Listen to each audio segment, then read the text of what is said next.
इस वीडियो के स्टार्टिंग में ही मैं ये चीज़ आप लोगों को बोल देना चाहती हूँ कि जो बच्चे जिन्होंने 2024 का आपका एग्ज़ाम दिया था, 2024 का एम्स नर्सिंग का पेपर दिया था, बट स्टिल उनकी रैंक्स हायर हैं। अभी जैसे काफ़ी बच्चे हैं जो कमेंट सेक्शन में मुझसे पूछ रहे हैं कि दी मेरी रैंक 2000, 3000, 4000 है, जनरल से हूँ, SC ST से हूँ, EWS OBC से हूँ, क्या मेरा सिलेक्शन होगा या नहीं होगा।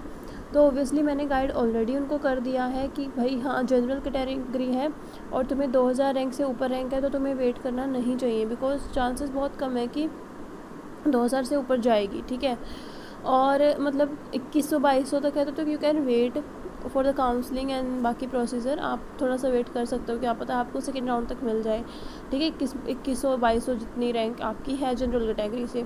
इसी तरीके से मैंने OBC, SC ST EWS सबका बताया हुआ है, बट स्टिल आप लोगों को थोड़ा सा कन्फ्यूज़न है। तो अभी आपका जुलाई मंथ आएगा, उसमें काउंसलिंग हो जाएगी। वैसे तो जून का जो अभी 8-10 दिन रहते हैं इसमें नोटिस आ जाएगा, बट वही ना कहीं रिज़ल्ट आपका जुलाई में ही आएगा फर्स्ट राउंड का, ठीक है। तो आप लोगों को थोड़ा सा आइडिया तब लग जाएगा, तो मे बी आप लोगों के लिए वीडियो तब बेनिफिशियल रहेगी, तो आप लोग देख सकते हो। बाकी इस वीडियो में हम डिस्कस करेंगे एम्स नर्सिंग 2025 के बारे में सारी चीज़ें। देखो, we already discussed in the previous video about the hostel life, ठीक है। हॉस्टल में कैसे रूम मिलते हैं, रेंट क्या होता है, अबाउट द मैस के चार्जेस क्या होते हैं, मैस का खाना कैसा होता है, वो सब हमने देख लिया। अबाउट द कॉलेज लाइफ की कॉलेज लाइफ कैसी होती है वो भी हमने देख लिया है। Now what we will discuss in this video we will going to discuss about the preparation portion, कि हम तैयारी कैसे कर सकते हैं। हम पेपर पैटर्न भी उसी वीडियो में कवर कर चुके हैं, तो अब हम देखो बार बार ये चीज़ें, सीट स्टेटस, सारी चीज़ें मैंने उस वीडियो में बता दी हैं, वो वीडियो आप लोग चेकआउट कर सकते हो, ठीक है। अब हम इस वीडियो में क्या देखेंगे, इस वीडियो में हम प्रिपरेशन के बारे में देखेंगे कि प्रिपरेशन हमें कैसे करनी है, क्या चीज़ें हमें मेन है जो ध्यान में रखनी है, एक टाइम टेबल जिसके बारे में हम मेनली बात करते हैं, क्या होगा जो हमें फॉलो करना है। देखो, बेसिकली जुलाई मंथ से लेकर के आपके पास में मई तक का टाइम है, ठीक है। आप लोगों को पता है मार्च में इसके फॉर्म आ जाते हैं और जून में आपका जो है पेपर हो जाता है। मार्च में आपका फॉर्म आएंगे और जून में आपका पेपर हो जाता है। सो आपके पास में जुलाई से मई तक का टाइम है, अराउंड 11 मंथ का टाइम है, ठीक है। अब 11 मंथ में ये तो है नहीं कि 11th मंथ आप किस चीज़ में लगाओगे, आप लोग किस में लगाओगे, सिलेबस को कंप्लीट करने में, because you have to complete what 11th की physics, chemistry, bio and 12th की physics, chemistry, bio. Along with that you have to complete your GK। और this is the major doubt जो बच्चे मुझसे अभी भी पूछ रहे थे 2024 के लिए भी, कि दी जो हमारा डिलीटेड पोर्शन है क्या वो आएगा या नहीं आएगा। तो ऑब्वियसली अभी आप लोगों का डाउट दूर हो गया होगा, बिकॉज डिलीटेड पोर्शन से भी यहाँ पे क्वेश्चंस थे। तो यहाँ पे एक इम्पॉर्टेंट चीज़ ये है कि आप लोगों को सिलेबस तो सारा ही करना पड़ेगा जो भी है। ऐसा नहीं है कि नीट में जो आ रहा है वो आप करोगे या फिर जो रिलेटेड पोर्शन है वो आप नहीं करोगे, ठीक है। एग्ज़ाम में क्वेश्चन आए हैं तो आपको सारा ही करना पड़ेगा, बिकॉज जैसे सॉलिड स्टेट है, बहुत ईजी क्वेश्चन आए थे उससे, ठीक है। तो काफ़ी चीज़ें ऐसी हैं जो काफ़ी आपकी ईजी पोर्शन में भी आती हैं, तो वो चीज़ें हैं ज़रूरी कि आपको कंप्लीट करना है ना। अब हम देखते हैं कि 11 मंथ्स जो है उसको आप कैसे प्रोसीड करोगे। हमारे पास में 11 मंथ्स हैं, ठीक है। 11 मंथ्स में हम अपने जो मंथ्स हैं उनको स्प्लिट करेंगे कि एक रिवीजन का पोर्शन हमें अलग से निकालना है 3 मंथ्स का। 2 या 3 मंथ्स आपके पास डेफिनेटली रिवीजन के लिए होने चाहिए सिलेबस को पूरा करने के बाद, ठीक है। सो दैट अभी हमारे पास कितने रह गए हैं, 8 महीने रह गए हैं सिलेबस को पूरा करने के लिए, ठीक है। अब 8 महीनों को आप लोग देखो, आपके पास काफ़ी तरीके हैं चीज़ें कंप्लीट करने के लिए। जैसे अगर आप लोग अभी 12th में हो तो आपके पास एक अलग शेड्यूल होगा, अगर आपको कोई कॉलेज ज्वाइन कर रखा है तो आपके पास अलग शेड्यूल होगा, बट अगर आप ड्रॉपर हैं तो आपके पास अलग शेड्यूल हो सकता है, बिकॉज ड्रॉपर के पास कंप्लीट टाइम टेबल आपका होता है, टाइम भी आपके पास होता ही है। लेकिन मैं यहाँ पे बोलूँगी आइडली अगर आप लोग चाहे ड्रॉपर हो, चाहे कॉलेज गोइंग स्टूडेंट हो, या फिर आप 12th के साथ प्रिपेयर कर रहे हो, so you have to give at least 5 to 6 hour per day, ठीक है। 5 से 6 घंटे ज़रूरी हैं, मस्ट हैं। उसके बाद में अब ये चीज़ कैसे यूटिलाइज़ करनी है वो देख लेते हैं।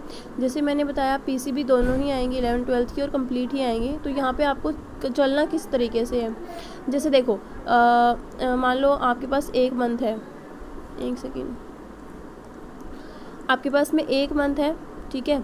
अब एक मंथ में you have to make a target कि हमें पर्टिकुलर कितना पोर्शन कवर करना है इस एक महीने में। 8 महीने हैं, उस हिसाब से पूरे एक महीने को स्प्लिट करोगे।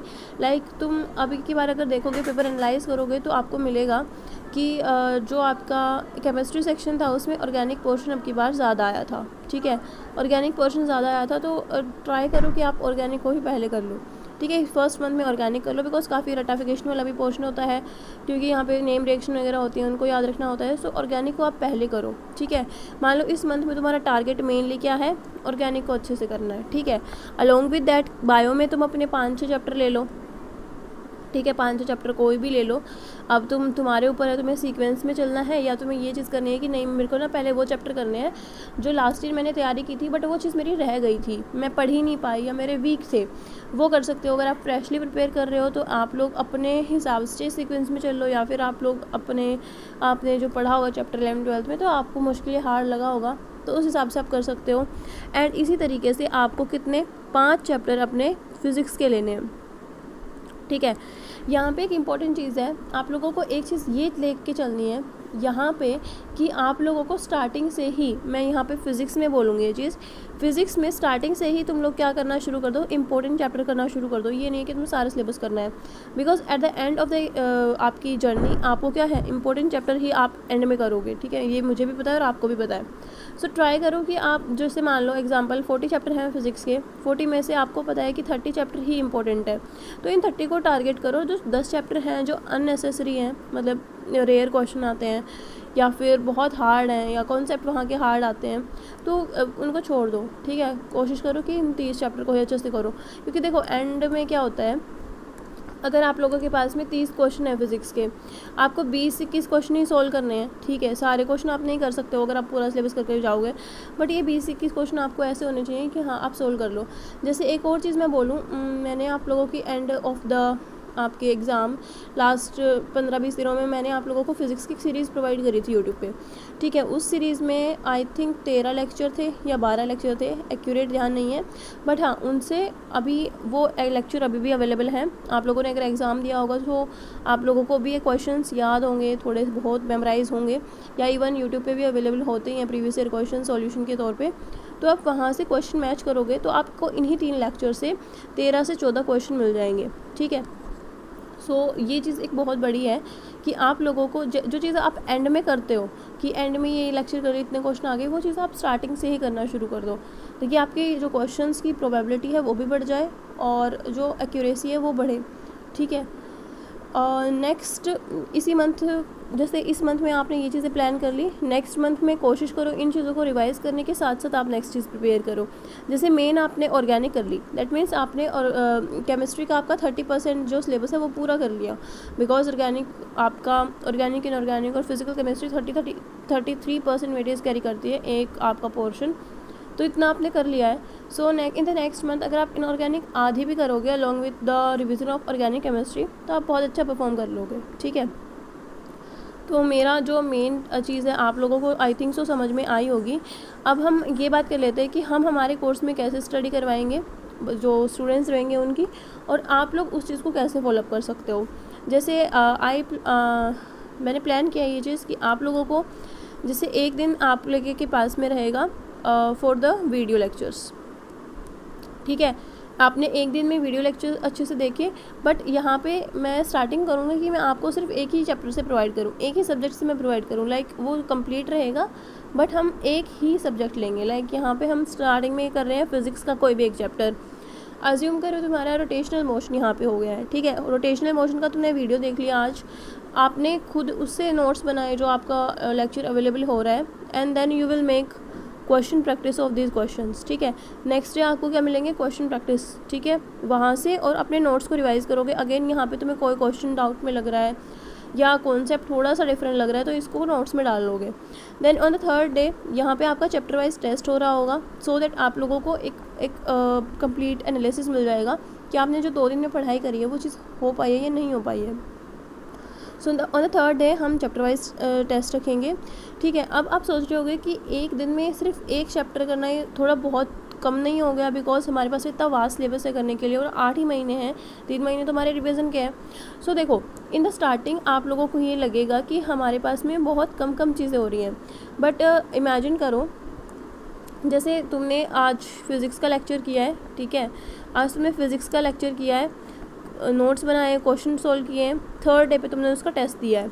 अब नेक्स्ट जो आपका 4th डे आएगा, तुमने केमिस्ट्री का कुछ किया, उसके लेक्चर के क्वेश्चंस किए, एंड देन आपके पास में आपने टेस्ट दे दिया।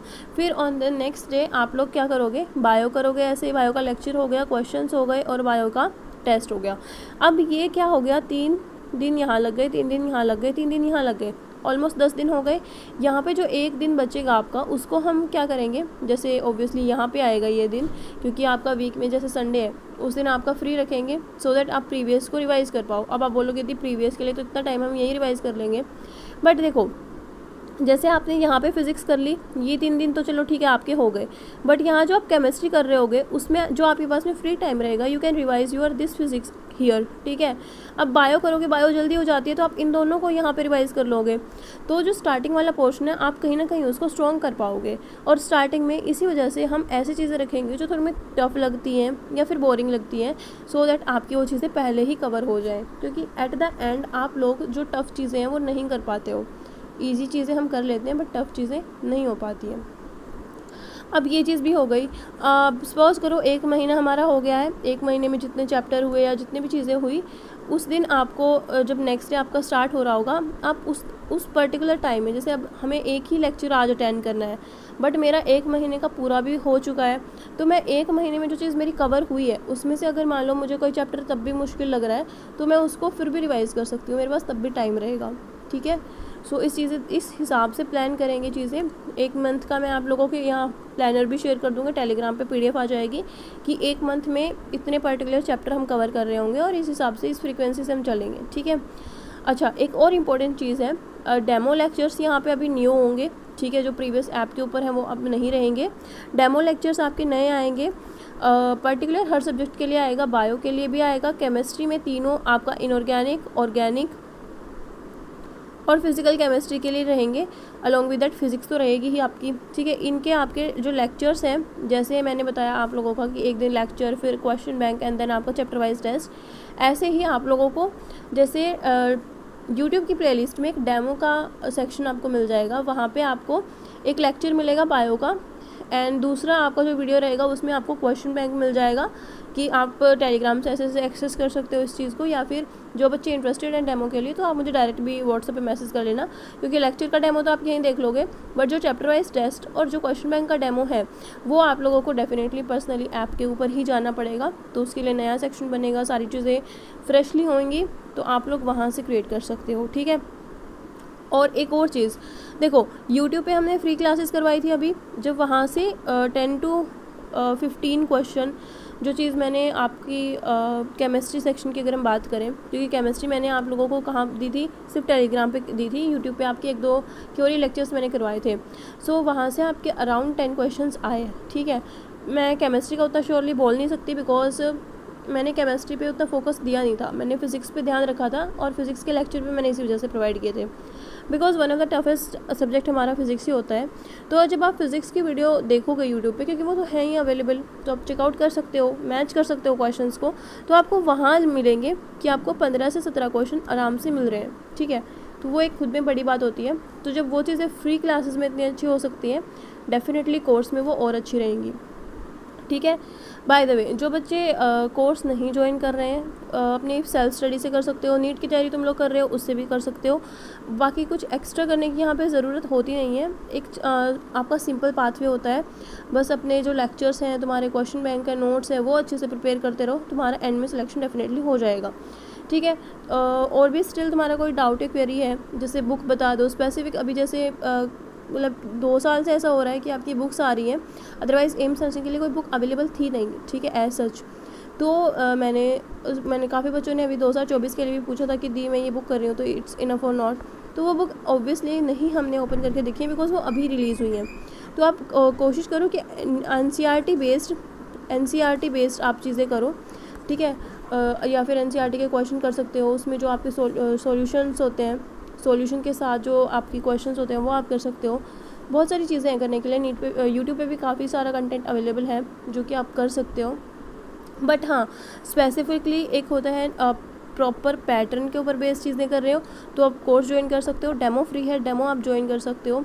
अभी तो आपका यूट्यूब पे ही रहेगा डेमो। इस वीक में आपका सारा अपलोड हो जाएगा, बायो, केमिस्ट्री और फिजिक्स का, क्योंकि केमिस्ट्री में तीनों चीज़ों का हम यहाँ पे डेमो प्रोवाइड करेंगे तो उसमें इस वजह से पूरे एक वीक का टाइम लगेगा कि पर्टिकुलर हर दिन एक लेक्चर आ रहा है, चाहे वो फिजिक्स का हो, फिजिकल का हो या ऑर्गेनिक इनऑर्गेनिक का हो। ठीक है, thank you for watching this video. Again कोई डाउट या क्वेरी है तो you can ask me in the comment section. और कोर्स की रिगार्डिंग तुम्हारा डाउट है कि कब से स्टार्ट होगा, कब से नहीं होगा, सो वो सारी चीज़ें आप लोगों को टेलीग्राम पे अपडेट हो जाएंगी और you can directly ask your doubt या जो भी क्वेरी है कोर्स से रिलेटेड एट द व्हाट्सअप। ठीक है, नंबर आपको स्क्रीन पे शो हो जाएगा।